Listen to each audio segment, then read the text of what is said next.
painful trigger point in your neck.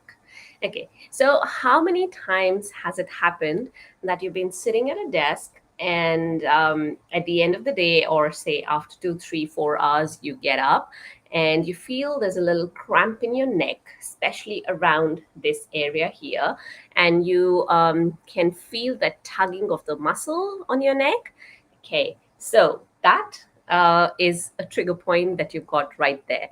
Okay, so for those of you who don't know me, my name is Swati, and I do these videos to bring about awareness about these usual aches and pains that you get every day with a bad posture or a poor posture. So today we're going to talk about trigger points, and we're talking about the commonest one that people present with, which is present in the neck. So it might have happened to you that after having sat at your desk for a period of time, you might feel you have a knot around your shoulder or neck area around here, or more towards the mid back here. So these are the one of the most common complaints, especially with the work from home situation now. So what exactly is a trigger point?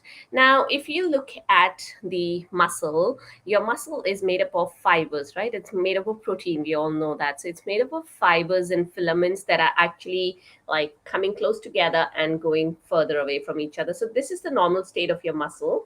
And when you contract the muscle, so say you are doing a bicep curl, right? You're doing a bicep curl and you do this. So what happens is this is your normal bicep. Well, the muscle fibers of the biceps, and then they go close together.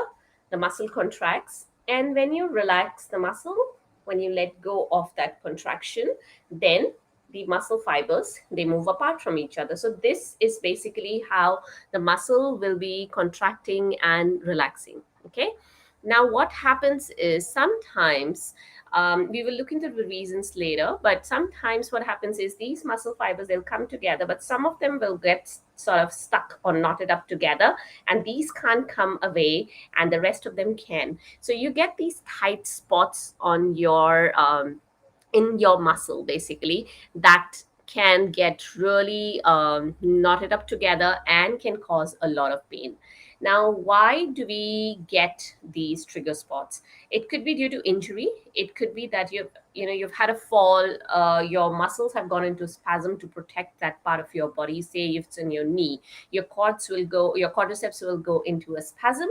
They will pull back, and then you will feel the tension around your quadricep muscle, which slowly will go away as you get better, as your knee injury gets better. But sometimes there'll be one odd spot in the quadriceps that'll still be tender after a few days, even though your knee injury has been fine, right? So that's how you get it. Bad posture. So if you have a poor posture, if I'm sitting, say I'm reading something and I'm sitting like this all the time, right? What happens is my front muscles of my neck, they will be in a shortened position all the time, right? Like this. They are not in the optimal length. So again, going back to our muscle fibers, they are in a shortened position all the time and not at a relaxed state. So over a period of time, these muscle fibers will tend to get knotted up, and they will tend to have trigger points there. Okay, so yeah, sleep disturbances. Now if you don't sleep well at night, then sometimes you are more well, I won't say all the time, but you can be more prone to trigger points, because your muscles, your whole body will rejuvenate itself, will repair while you are resting.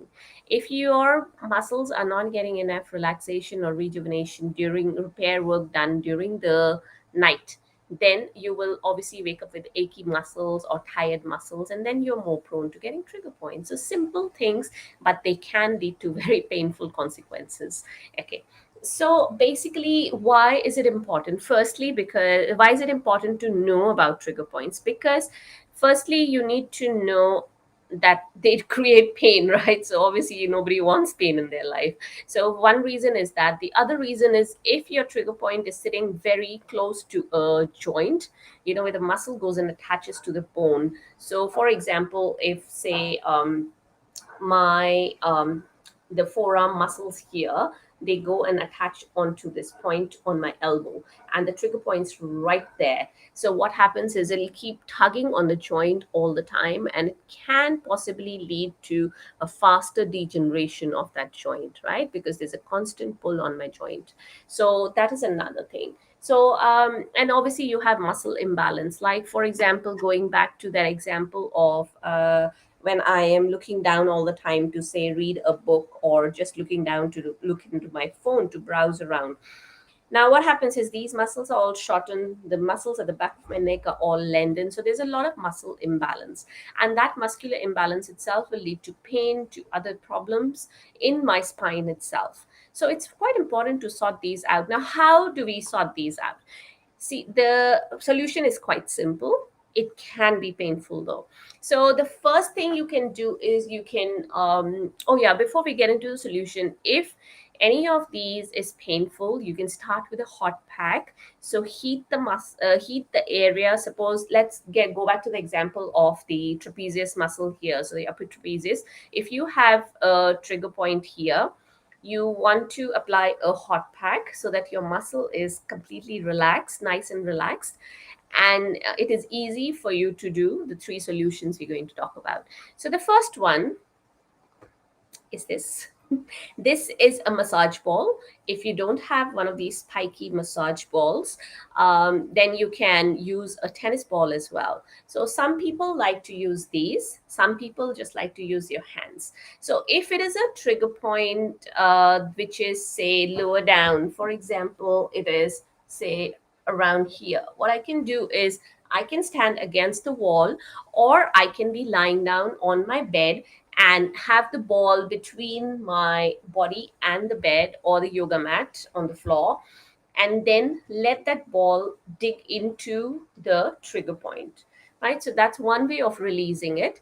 The second way of doing it is, if suppose like this is not an area where the ball is going to stick around, right? So because you're right on the edge here, so you take your fingers, you can use your thumb or your three fingers, and then you want to work on this area. I'll show it to you on my hand, it'll be easier to see. So basically you are doing this action, right? So you're not going this way, right? You're not going in big circles. What you're doing is my fingertips are sitting here on the painful spot, and you're going slowly into deep circles, only up to the limit of your tolerance. But do remember, trigger point release can be painful. Okay. Now, if you have a very acute pain, or you feel you just can't tolerate it, please do not proceed. Go back to your physiotherapist, let them do a bit of pain relief and trigger point release in that area. They can teach you how to do a self release, or you can come to me and I will be happy to help you. All right, the third thing we can do is sorry, the second thing, the hot pack is not counted. First is your massage ball. The second thing you can do is foam rolling. I'll come back to that. However, if you are using your massage ball or your foam rolling, it is very, very important. The third thing you're going to do is, it's very, very important to do your stretches. For example, going back to my same muscle here, if I want to stretch it, what I'm going to do is tilt my head to one side. So my ear goes towards my shoulder is not coming up. I just go stretch this muscle. Okay, so whatever results you've had with your trigger point release with either massage ball or your fingers or foam rolling, you will be able to keep that effect in the body. So basically keep that trigger point in a more relaxed state by doing stretches on a regular basis. And then this is something, these three techniques you can repeat every day or every other day. You can alternate one day massage ball or your fingers, self massage with your fingers. The second day you can do foam rolling, and then alternate the two of these, so you could do something like that. If you feel really sore after you have released your trigger point, please use a cold pack. Cold always helps to ease the inflammation. Okay, so yeah, going back to the foam rolling that I was talking about. So it is not possible for me to show you the foam rolling here. What I am doing is, from Monday I'm going to start a challenge in my Facebook group, which is going to be all about foam rolling. So we're gonna do a little bit about the precautions, the tips, why foam roll at all, when do you foam roll, and I'm gonna cover I think about 10 foam rolling videos there, I think. Yeah. So basically I'm going to go through the common muscles where you would need foam rolling for releasing these trigger points, and I'll show you how to do them. Okay, so if you're interested in joining that challenge, you can feel free to join my Facebook group. For those of you who are watching me on Instagram, this is my community, which is in the link to my bio. And those of you who are watching me on Facebook, I'll leave a comment below, or YouTube. Yeah, I will leave a comment. I'll leave the link to my Facebook group in the comment below. Sorry, one of those days I'm mixing up my words. Okay. Also, if you're watching me on the Facebook, you can go over to my YouTube channel and you'd find more videos that can help you out. If you like what you're watching, you can subscribe. You can press the bell icon if you want to be notified of my videos in the future.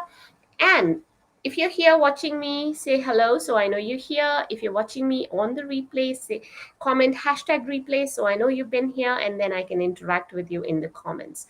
Alrighty, so to recap everything, basically trigger points are those tight spots in your muscles that keep on repeatedly giving you that pain or the tug around your neck area. It can happen anywhere in the body, but we're talking specifically about the neck today. Can happen due to a bad posture, injury, muscle spasms, sleep disturbances. And what you're going to do about it is you're going to do foam rolling, you're going to use your massage ball, or you're going to use your fingers to self massage yourself, and you're going to follow it up with stretches. You can, this is optional, you can do a hot pack to start off with and a cold pack to finish with. You can do both or either of the hot pack and cold pack. Alrighty, I hope that was useful for you guys, and I'll see you the next time. Till then, bye.